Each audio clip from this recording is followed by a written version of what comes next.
Bonjour à tous. Aujourd'hui, nous allons voir quelques-uns des outils de marquage qu'on peut utiliser en couture ou dans d'autres techniques textiles pour marquer par exemple des patrons, des pinces ou des motifs dans le cas de broderie. Pour cela, on va voir donc les plus basiques, donc les crayons à papier, crayons de couleur, puis les stylos effaçables, les craies, une alternative bon marché aux craies, et aussi deux techniques qu'on peut faire avec du fil et une aiguille. Commençons d'abord par le plus basique, donc le crayon à papier ou le crayon de couleur. Il s'agit d'outils basiques qu'on a quasiment tous à la maison et qui peuvent présenter quelques avantages, notamment le fait qu'on peut les tailler et donc on peut avoir des pointes qui sont très fines et obtenir comme ça des tracés qui sont très fins sur un tissu. C'est quelque chose qui est très pratique dans le cas où on voudrait faire des pinces par exemple ou dessiner des tracés très précis. On a besoin vraiment de marquer les angles ou les pointes d'un motif ou d'une pince. Donc par exemple ici, on va tracer comme une mini pince. Et donc vous voyez qu'on peut bien tracer les points de repère qui sont importants quand on ferme une pince, donc les pointes.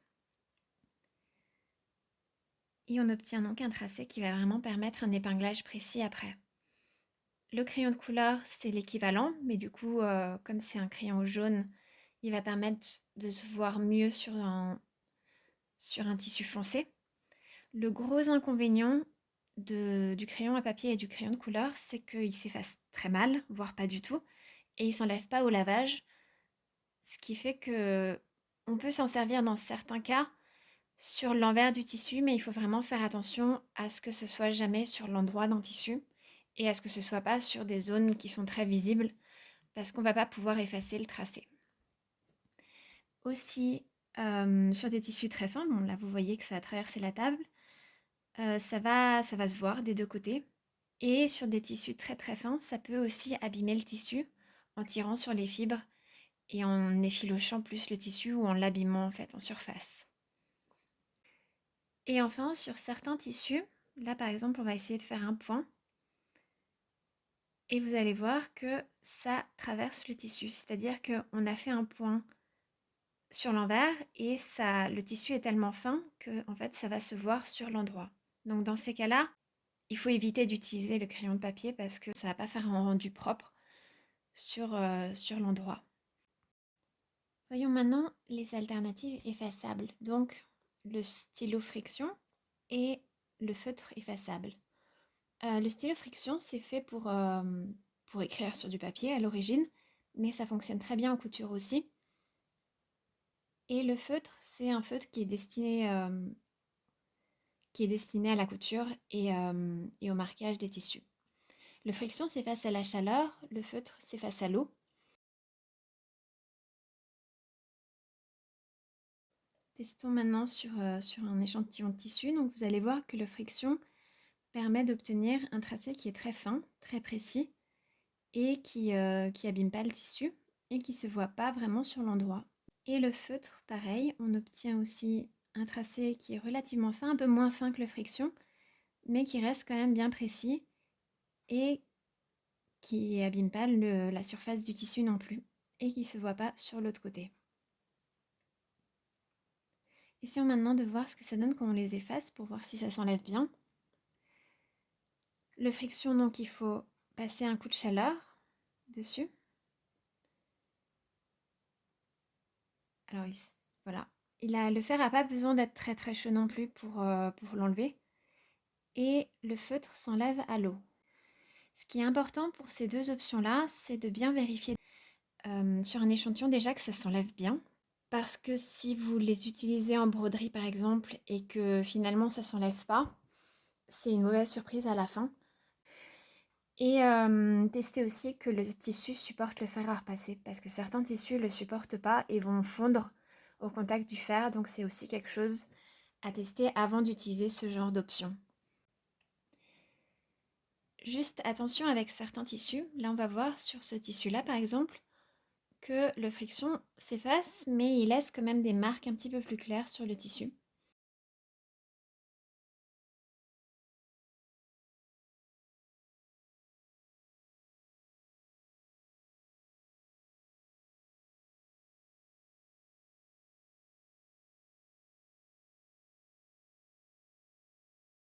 Donc là, on voit que ça fait une empreinte un petit peu plus claire sur le tissu. Donc on voit quand même une marque qui reste. Donc attention si vous l'utilisez sur l'endroit d'un tissu. Et bon, sur des tissus noirs, ça a moins d'avantages parce que du coup, on voit rien du tout. Voyons maintenant les craies. C'est une craie en fait où il y a un petit réservoir de poudre de craie et une petite roulette qui va libérer la poudre pour créer un tracé.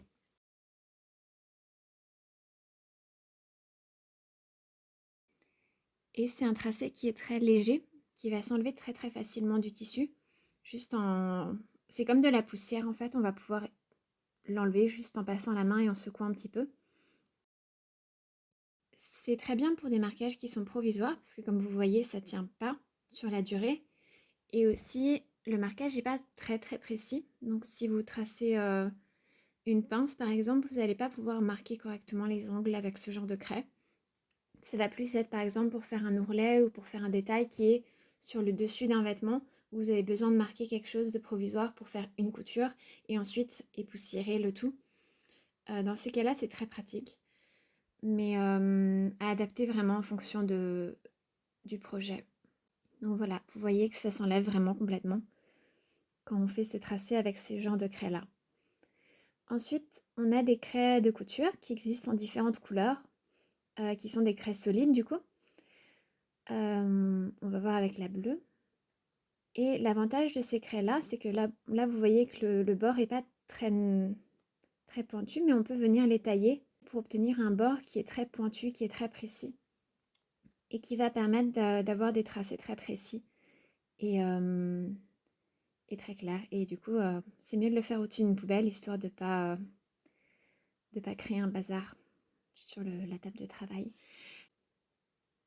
Sur ce genre de crêpe, vu qu'on taille, on peut obtenir un bord qui est très net, très pointu, et donc qui crée des tracés très précis sur les tissus. Donc c'est un peu l'équivalent d'un crayon à papier, mais qui s'efface un petit peu mieux. Et c'est très maniable aussi à utiliser quand on veut tracer quelque chose sur un tissu. Par contre, ça s'enlève, mais pas forcément toujours complètement et pas toujours super bien. Donc c'est un avantage quand vous voulez tracer quelque chose et que vous avez besoin que ça tienne pendant plusieurs étapes de couture. Mais méfiance aussi sur certains tissus, surtout sur les tissus clairs et les tissus qui sont très fins où vous risquez en fait de voir en transparence les tracés à la craie sur l'endroit et ce qui va pas forcément non plus s'enlever en machine. Attention toutefois avec les craies, elles ont tendance à être très fragiles si elles tombent. Donc si vous la faites tomber, vous allez vous retrouver avec une craie brisée en plein de petits bouts. Ensuite, voyons une alternative. Là, c'est une alternative récup et bon marché aux craies.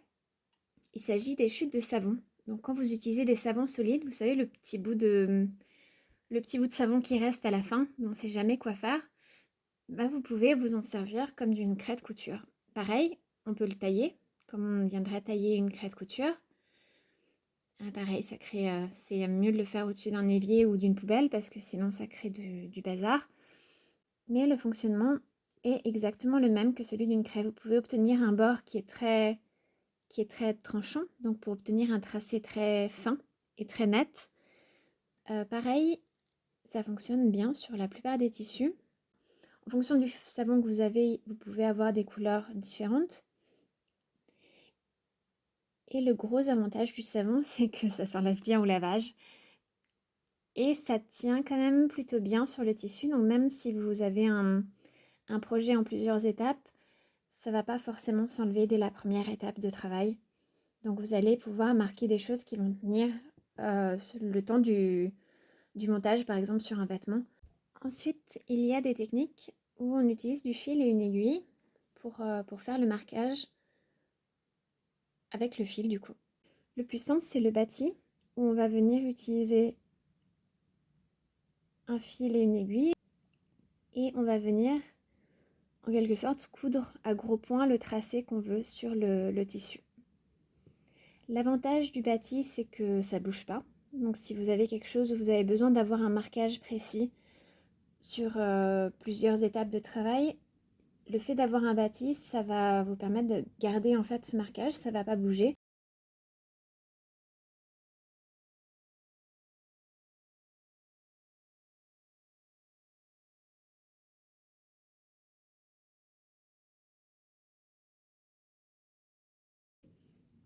Vous pouvez marquer précisément les angles et les courbes. L'un des inconvénients du bâti, c'est le temps que ça prend. Ensuite, il y a le fait que ça consomme aussi du fil pour quelque chose qu'on va venir enlever. Et enfin, des fois quand on coud, la couture définitive va venir piquer dans le fil de bâti, ce qui fait que ça va venir le bloquer et l'étape où on enlève le fil de bâti devient un petit peu plus compliquée. Voire il y a des bouts qu'on va avoir beaucoup de mal à enlever. Donc encore une fois, c'est une technique qui est intéressante sur certains tissus. Pas forcément sur les tissus les plus épais, où on peut marquer sans que ça se voit sur l'endroit. Ça peut être intéressant sur des tissus par exemple très fins, très fragiles, très légers, pas repassables, sur lesquels on ne va pas pouvoir utiliser les autres manières de marquer un patron ou une pince ou un repère. Et la deuxième technique qui utilise du fil, c'est la technique des bouclettes, qu'on va venir utiliser si on veut le même tracé sur deux tissus différents. Donc pareil, on vient utiliser un fil de couture qu'on enfile dans une aiguille, on fait un nœud au bout et on va venir coudre à gros points dans le tissu, enfin dans les deux tissus en même temps. Et à la différence du bâti, on va laisser plus de fil au début et vous allez voir qu'à chaque point, au lieu de tirer en fait comme on ferait pour un bâti, on va laisser du mou en quelque sorte dans le fil de couture.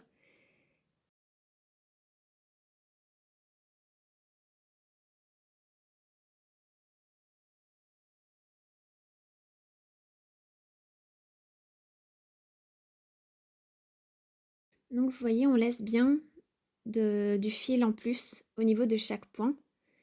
Et ensuite, on va venir séparer les deux tissus, écarter les deux tissus pour tendre la couture. Donc vous voyez que des deux côtés, le fil est tendu et le surplus vient se mettre entre les deux épaisseurs de tissu.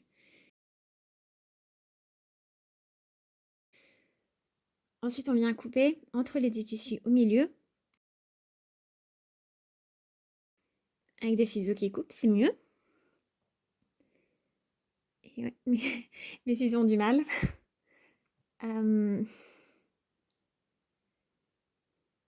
L'objectif, c'est vraiment de couper proprement sans que ça tire sur les fils et sans que ça les enlève.